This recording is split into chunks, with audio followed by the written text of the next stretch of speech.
মা আজই ডালটা শেষ হতে হলো। আইডিয়া, এরকম মামার বাড়ি প্রত্যেকবার যাবো আর টাকা নিয়ে আসবো। এগুলো তো আমার চাই। এই ওগো শোন না, তোর মামা বাড়ি থেকে মামা যে টাকাগুলো দিয়েছিল না ওগুলো দে না, আজ বৃহস্পতিবার নিরামিষ করবো, আর দেখ ঘরে একটুও ডাল নেই। ঠিক আছে এই নাও। হ্যাঁ বাবা দে।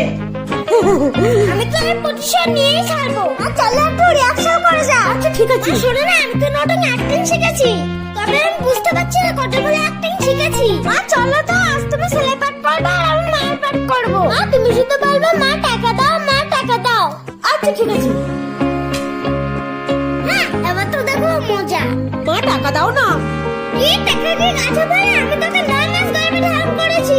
সুপ্পা মেয়ে কথা কার, তুই দুটো টাকা দিয়ে মাকে বলছিস মা টাকা দাও, টাকা দাও। আশেপাশে অভিনয়ের নাম করে তুই মায়ের গায়ে হাত তুলিস, তোকে তো আমি মজা দেখাচ্ছি।